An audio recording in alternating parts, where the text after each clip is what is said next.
En un artículo reciente, Jorge Castañeda argumenta que la ley sí se negocia en México y en los países con el Estado de Derecho más antiguo de la Tierra. En México, dice nuestro colaborador, se negocia todos los días a propósito de todo. Las autodefensas, los zapatistas, la economía informal, la repatriación de capitales y el fisco, los testigos protegidos, las extradiciones a Estados Unidos, las manifestaciones. En Estados Unidos, el plea bargaining es una característica esencial de la Administración de Justicia y se aplica de manera cotidiana. Los presidentes indultan con frecuencias a presos o acusados, sin hablar de las negociaciones estatales constantes con evasores del fisco, con el crimen organizado y con presuntos terroristas. Israel, dice Castañeda, negocia cada rato los canjes asimétricos de presos con Hamás. El aplaudido acuerdo de paz en Colombia entraña una serie insólita de manchicuepas jurídicas, porque lo estoy citando, Sí, pero yo sí lo escribí bien. Yo sí lo escribí bien. A veces lo escribo mal, pero esta vez no. Creo que no, lo busqué en el diccionario, pero luego lo veo. Creo que es manchicuepas. ¿Es con N? Con N. Manchicuepas. Bueno, cuando era chico, bueno. Y también menciona el caso de Brasil, donde las delaciones han sido parte importante del caso de corrupción más importante, el Lava Jato.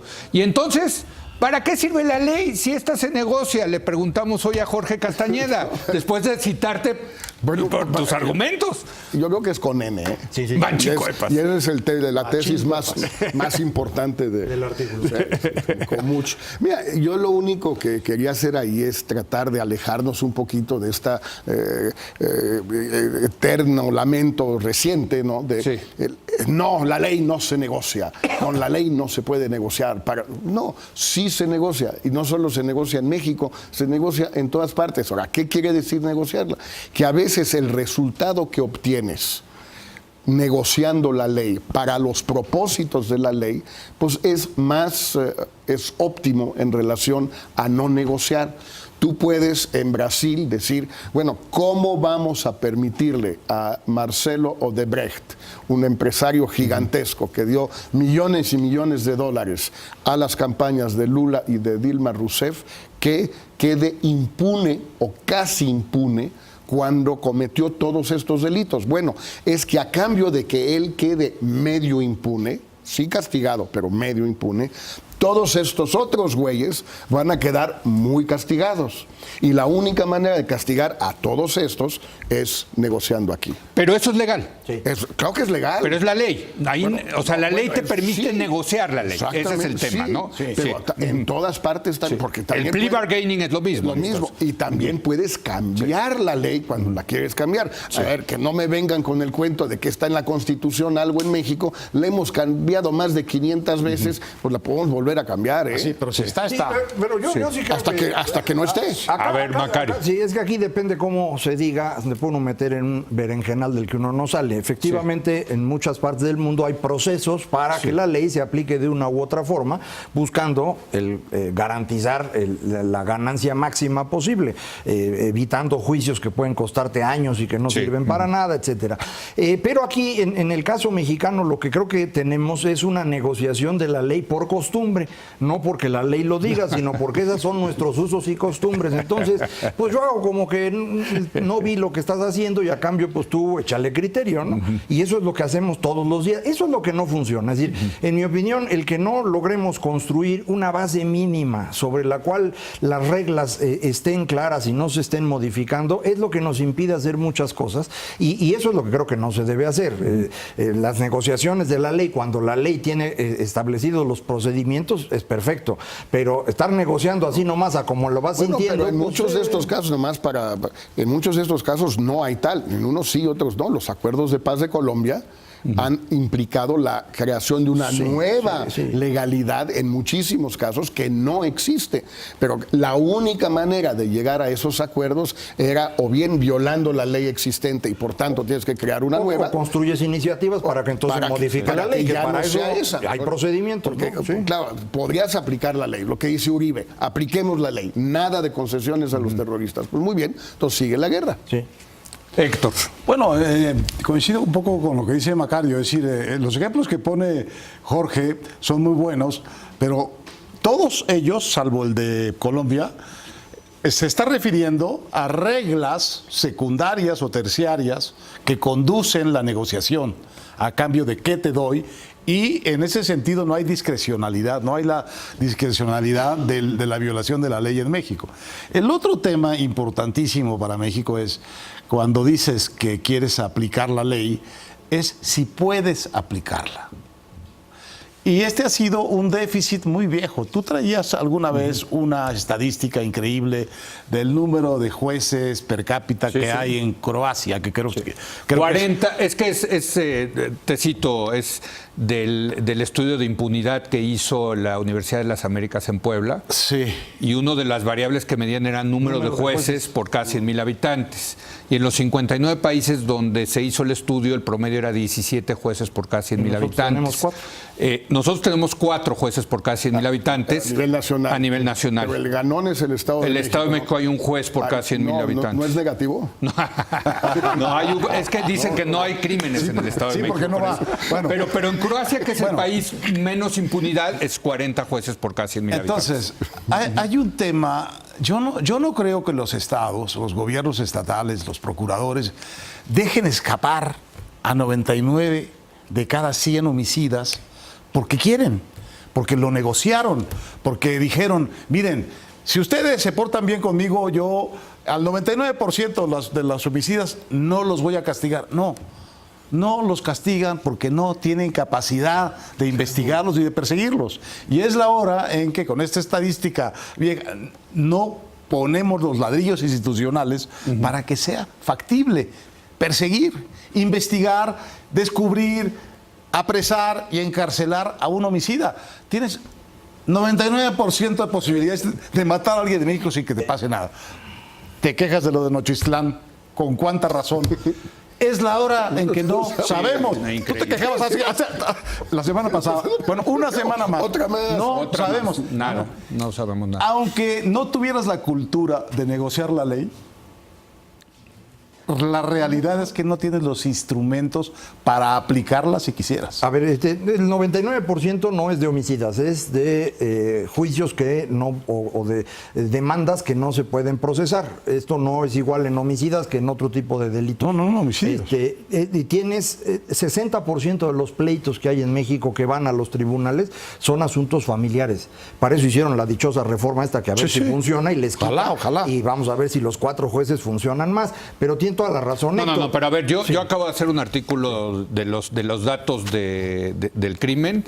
Creo que, si no mal recuerdo, ya en este sexenio, en los 42 meses de Peña Nieto hasta mayo, hay en el sistema ejecutivo, o sea, en las estadísticas oficiales, si no mal recuerdo, 65,000 o 67,000 homicidios dolosos. Sí, ¿Cuántos se persiguen? ¿Cuántos llegan a la cárcel? Y va bien porque sí creo ahorita... No, estamos en el peor momento del sexenio. Pero una apuesta a otra. ¿Qué? Le gana Calderón.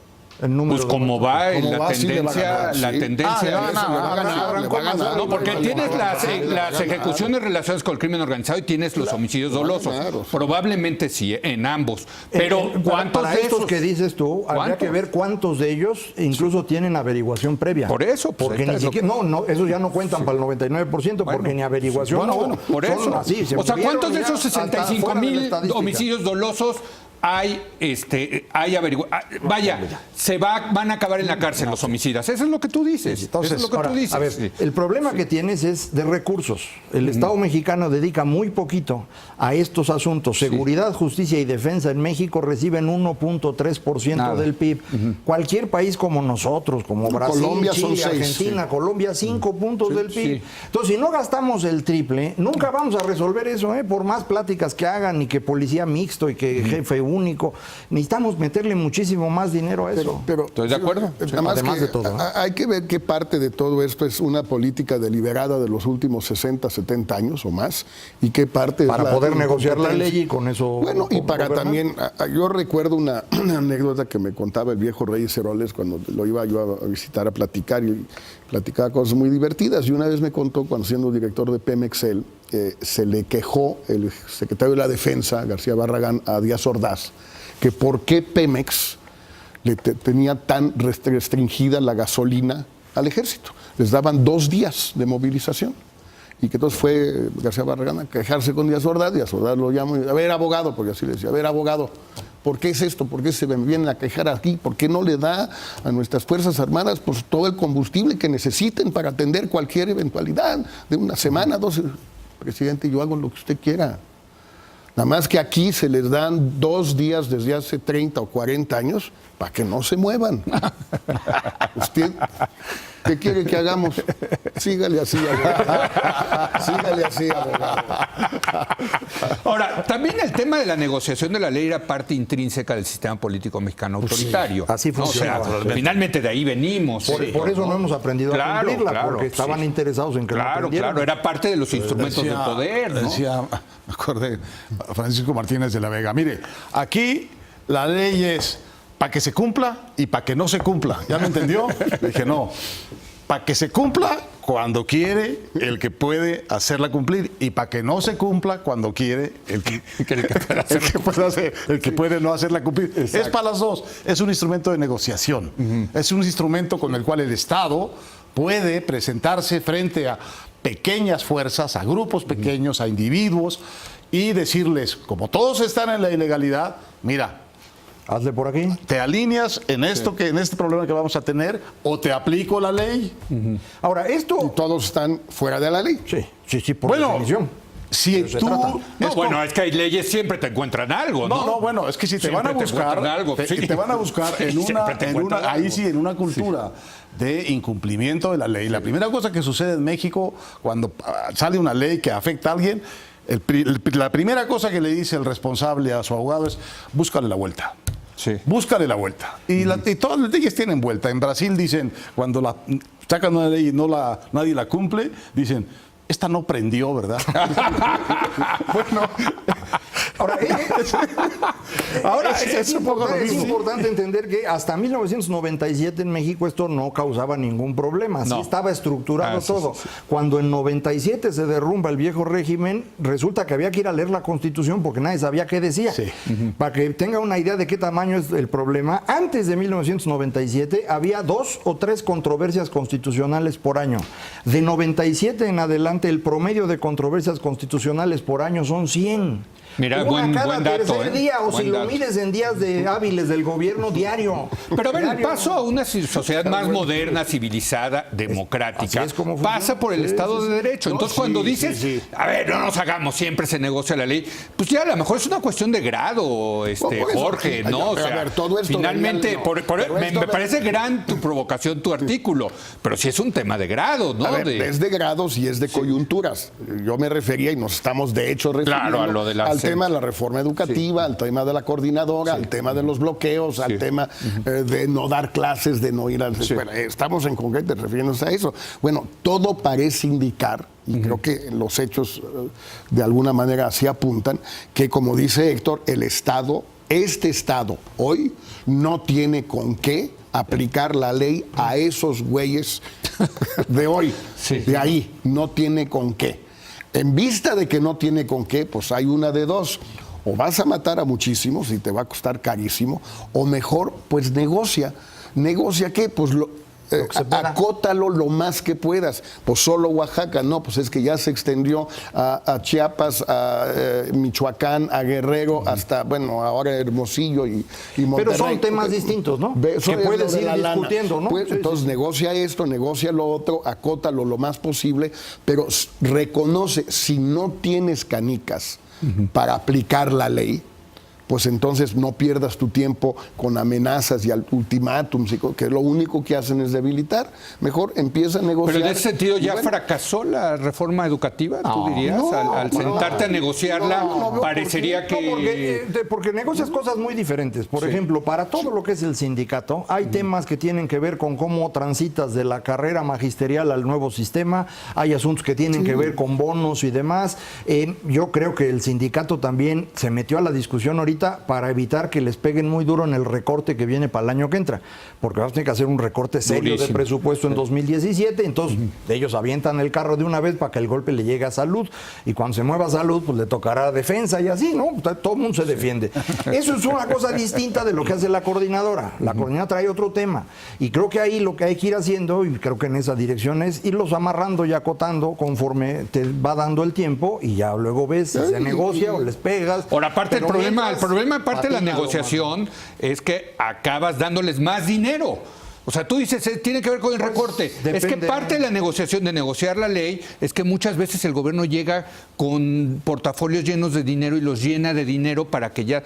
La vieja Ese era el esta viejo máxima estilo, de los priistas, de que problema que se resuelve con dinero, problema que sale barato. Pero ahora ya no y tienen acabas dinero. quebrando el Estado Leo, ya no mexicano. tienen dinero. Bueno, Ya por no eso.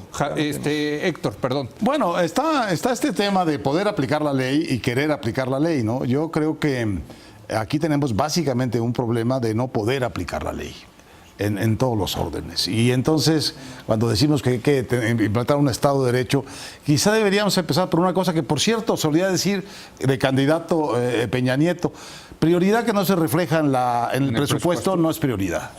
Entonces, para volver a las cifras tremendas que nos acaba de dar Macario, si quieres tener jueces, tienes que pagar los jueces. Si quieres tener policías, ¿cuántas veces lo hemos hablado? Tienes que pagar policías. Si quieres tener ministerios públicos de investigación, investigadores, pues tienes que pagarlos, tienes que formarlos. Ahora, en el contexto de la reforma que está ahorita, no hay otra. Se ha dado más dinero a los juzgados. Ahora, pues tienen que hacerlo mucho más rápido. No, pero Y ¿sabes ahora- dónde lo ves? En los pero, federales, a ver, la Policía para- Federal, esos 30,000 federales.